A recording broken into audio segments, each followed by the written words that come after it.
Magandang araw sa inyong lahat, mga giliw naming tagapakinig. Muli po mga kaibigan, narito na po ang pagpapatuloy at ika-4 na yugto ng liham kasaysayan na ipinadala ni Rialin dito sa ating dula. Love and Memories.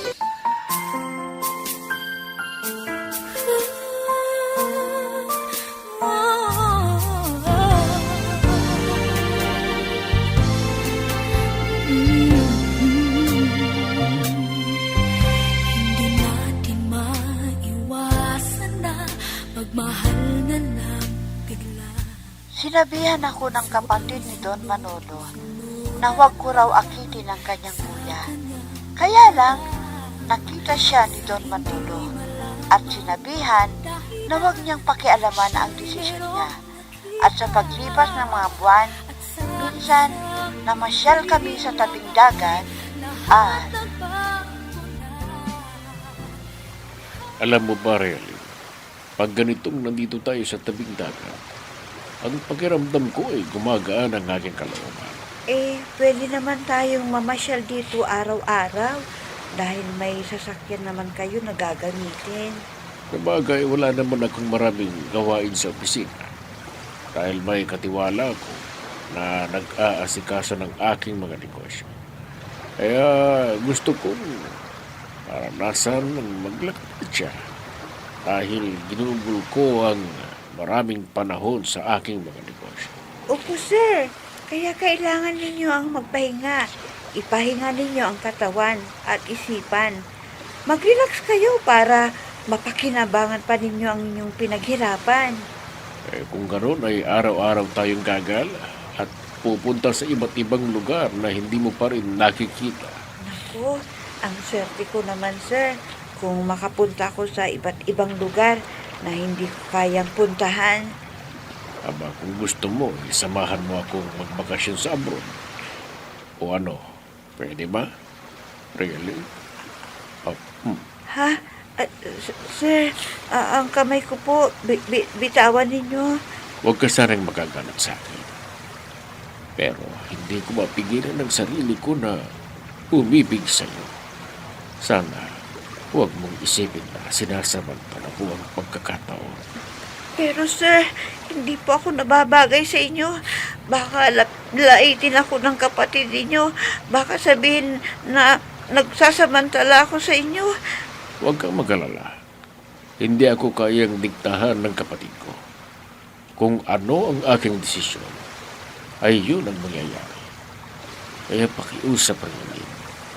Sana bigyan mo ako ng pagkakataon para maipakita at maramdaman mo na talagang mahal kita. Sir?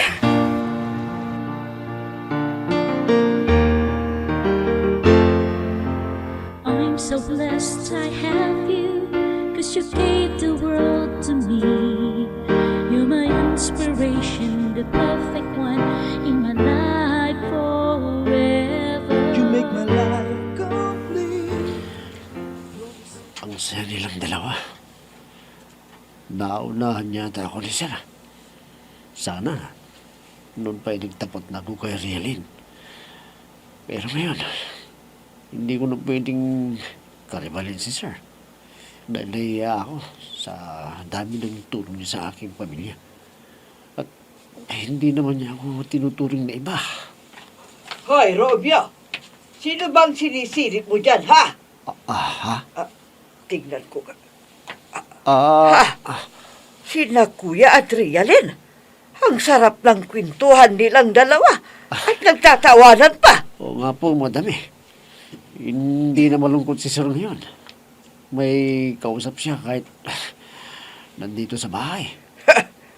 Baka naman may plano ang babaeng yan, ha, Romeo? Huwag siyang pakakasiguro na magtatagumpay siya dahil nandito ako nahahadlang sa kanya. Madam, wala akong nakikita na ginagawa ni Rialin. Para dyan sa inisip ninyo.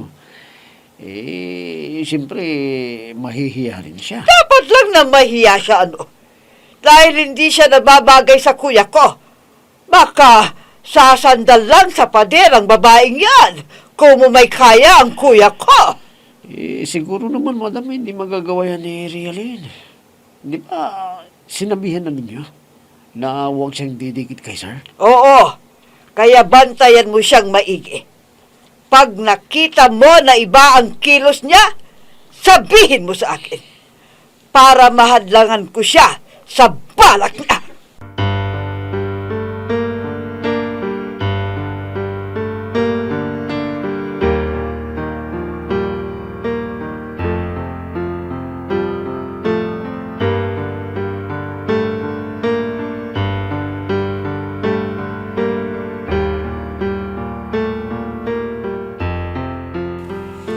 Kuya, alam mo ba, napapansin ko na malapit ka doon sa assistant mo.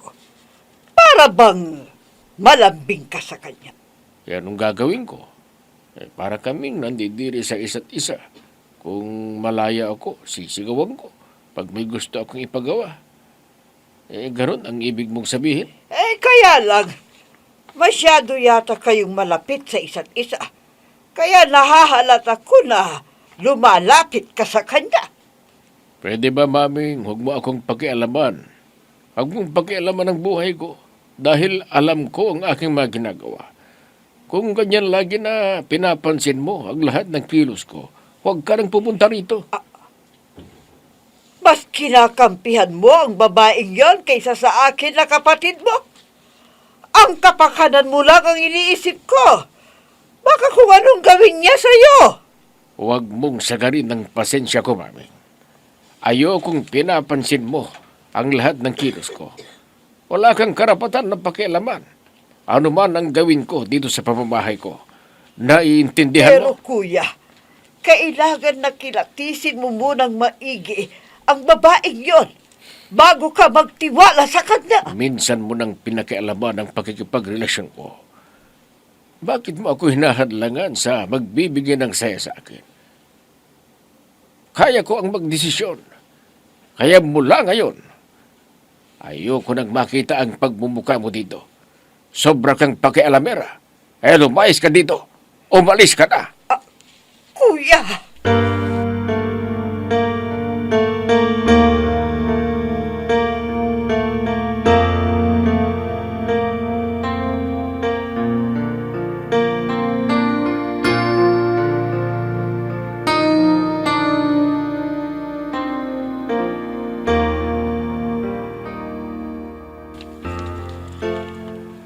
Alam mo, Rialin, nagalit si Don Manolo kay Madam Mami.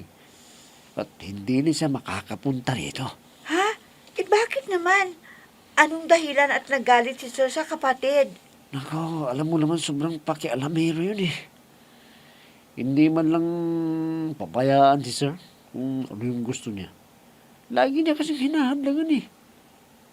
Kahit wala naman siyang ebidensya. Nambibintang kaagad. Ano? Bakit? May nagawa na bang mali ang kapatid niya para magalit si Sir sa kanya? Paano naman kasi, pinapansin niya lagi yung pagkakamabutihan yung dalawa at malapit sa isa't isa ni Don Manolo. Sinasadya mo raw na dumidikit kay Sir. Malisyosa palang maming na yon. Paano ko may susulat ang sinasabi ni Sir kung hindi ako lalapit sa kanya? Alam mo, may nagusto na yan si Sir noon eh. Pero, kumontra yung matandang yun. At pinagbintangan niya na nagnakaw yung babae ng pera. Pero ang totoo, siya pala yung naglagay ng bag ng babae. Ano? Niya din yung pera. Ang ibig sabihin, naniwala si Sir sa kapatid na hindi naman totoo ang ibinintang doon sa babae. Ay naku, delikado pala siya.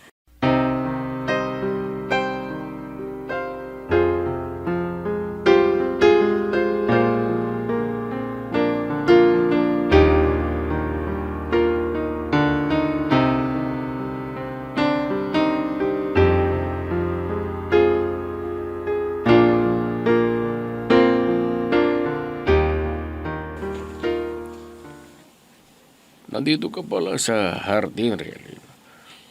Bakit? May problema ka ba? Sabihin mo lang para matulungan kita. Kwan kasi yung tatay ko, lumalala ang kanyang kalagayan at parang hindi na yata gumagaling dun sa binibiling gamot niya, sir. Dinala na ba ninyo sa doktor at napacheck up? Baka may ibang sakit at hindi nagagamot. Kaya nanghihina siya. Ha?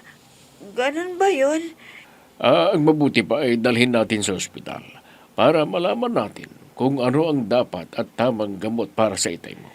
Pero wala akong sapat na pera para dalhin si Itay sa hospital, Huwag sir. kang mag-alala. Ako muna ang bahala para naman gumaling ang itay mo kaysa gumastos ng gamot pero hindi siya gumagaling. Hindi bali at nandito ka naman na nagtatrabaho. Mababayaran mo rin naman. Sige, sir. Ang importante, may tiwala kayo sa akin na mababayaran ko ang utang ko sa inyo, sir. Kaya magbihis ka na at puntahan na natin ang itay mo para madala natin sa ospital.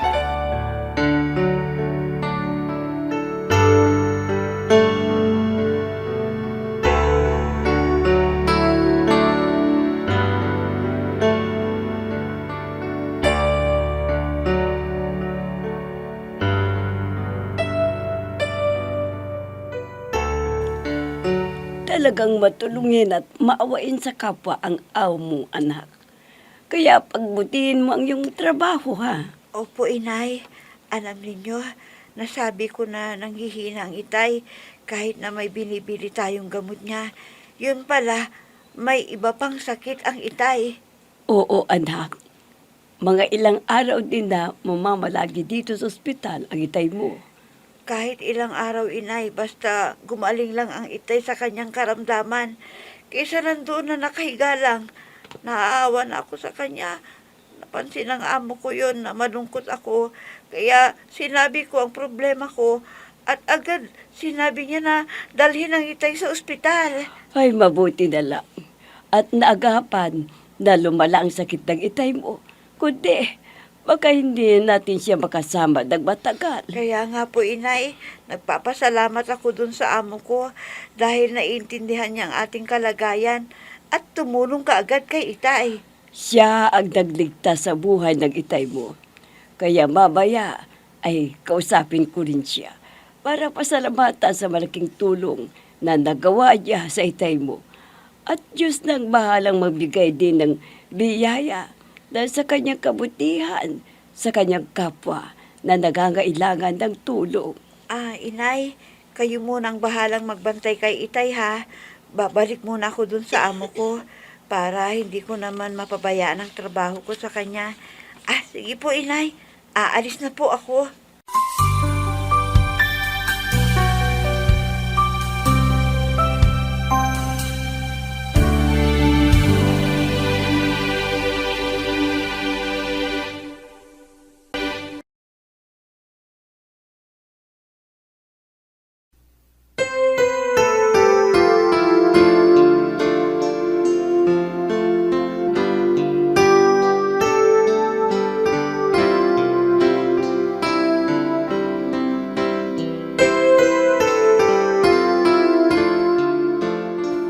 Ay, nakumatet, kalis lang ni Rialen.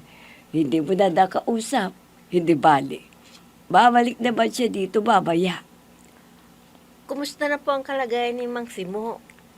Naagapan po ba ang sakit nila? Oo, Matet.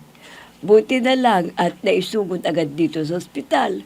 Kung hindi, baka manganib daw ang buhay niya. Nabalitaan ko na dinalan daw ninyo sa ospital ang tay ni Rialin. Kala ko makakausap ko siya para magpatulong. Baka may bakante pa roon sa pinagtatrabaho niya. Hayaan mo, Matet. Pag bumalik dito, mabaya, ay tatanungin ko. Baka sakali na maipasok ka din niya doon sa kanyang amo na napakabait at matulungin. Aha? Totoo po, Aling Bella? Mabuti naman at nakatagpo ng mabait na amo si Rialin. Kahit hindi kayo kapamilya, ay nagmamalasakit. Oo nga, Matet. At alam mo ba, mag-alag ang trabaho ni Rialin doon at libre pa lahat. Anak ko, swerte naman ni Realin kung ganon. Ang laki pa ng sahod niya kesa sa dati niyang trabaho na nakatayo lang maghapon. I'll be with you for the rest of my life. From the bottom of my heart, I'll always be with you.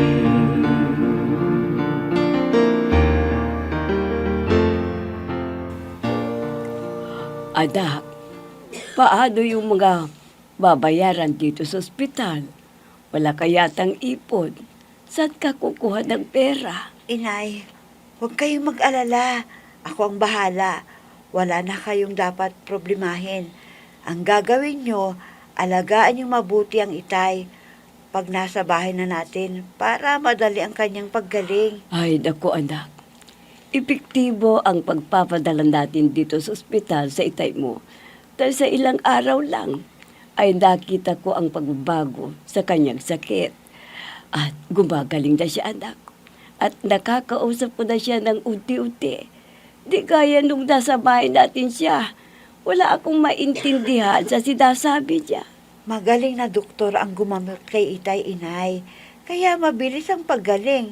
Pero alam ba ninyo na mahal ang bayad sa ganong mga doktor na espesyalista? Kung ganun, sigurado na malaki ang pananagutan ng amo mo at babayaran niya. Paano natin mababayaran? Baka naman unti-unti na ibawas sa sweldo mo o ganun pa. Basta, inay, huwag niyo na ninyong problemahin yan. Ako na lang ang bahala. Ay, anak, baka kung ano ang iniisip mo na makakasira sa iyong pagkatao, kailangan bayaran mo ng unti-unti at huwag mong gamitin ang sarili mo, ha, Rialet?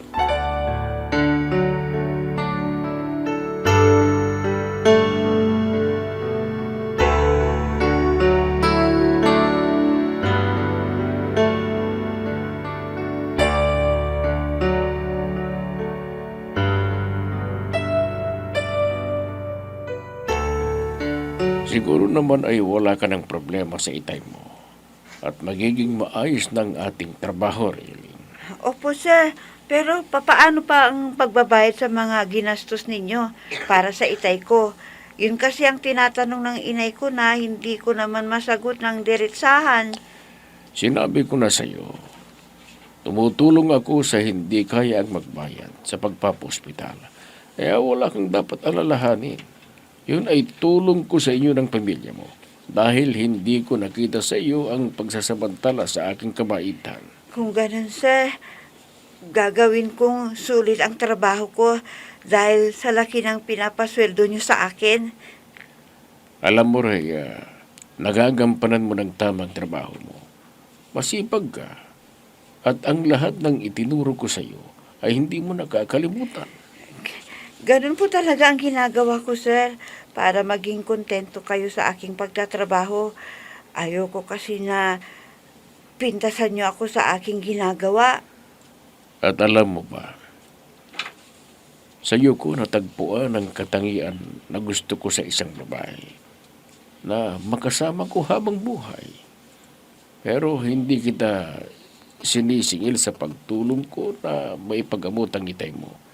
Kundi taos sa puso mo ang iaalin mong pagmamahal sa akin. At hindi kita minapadali. Handa akong maghintay hanggat matutuhan mo ako mahalin. Maghihintay kayo, sir, kahit matagal. Papaano kung hahadlang ang inyong kapatid? Ano ang gagawin ninyo? Rhea,